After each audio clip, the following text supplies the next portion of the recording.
You have started a finance company. Hmm. Is that only in-house for your, what is Well, it's like this. Bajaj the purpose and the Finance, goal? Bajaj Finance was started by my father in the late 80s. Its sole purpose was to finance Bajaj two-wheelers and three-wheelers, Buyers. And for a long time, maybe 15, 20 years, the only business of Bajaj Finance was to finance Bajaj Auto's products in this market.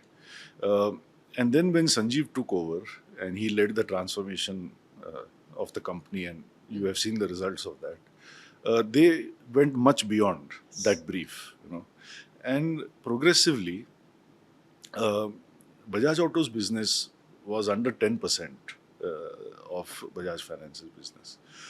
However, from Bajaj Auto's point of view, almost half of its motorcycles sold in this market, and I think perhaps a third of its three-wheelers are financed by Bajaj Finance. Now, when this asymmetry happens, between two companies and therefore two managements, the kind of focus, again, we come back to narrowing your focus, less is more and stuff like that. The focus of the Bajaj Finance management upon our business was not proportionate to our own focus on that Or the same matter. focus you wanted?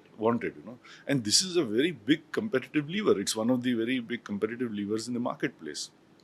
And correctly so, a financier's priority will always be risk. And whereas a OEM will err a little bit more on the side of expanding his business. Left to a financier, they only want to lend money to people that don't need the money in the first place. So this is the problem with all the banks and the NBFCs. So then we said to ourselves that.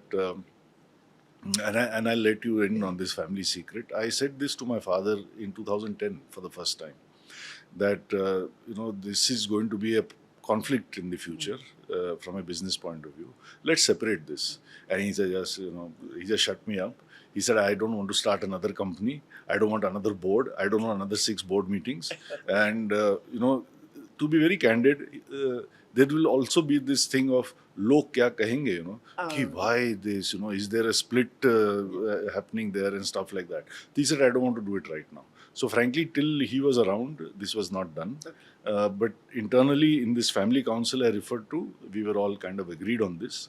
So then once my father had passed away in February 22, then we set this in motion. It took us 18 months to get RBI approval for this.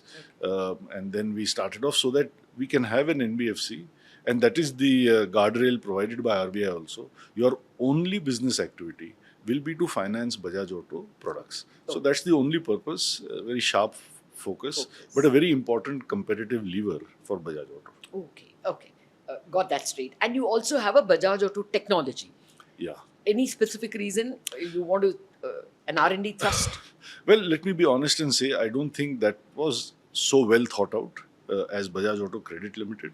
But there was a point in time when, when something new like electric vehicles and not just EVs, other future technologies, hydrogen, other things are coming into play, then it was important for a period of time at least to build competence with reasonable scale in that area. So we said to ourselves that to lend focus again to that, let's have that separately. But perhaps in the future that, and these are both 100% subsidiaries of Bajaj Auto. So at an appropriate time, it can always be rolled back in. I like what Sage Vashish said, he said, nothing is more powerful than doing the right thing at the present moment. So at each time you do what is right for that moment. And that may not be the same as time passes because things change and then you respond to it.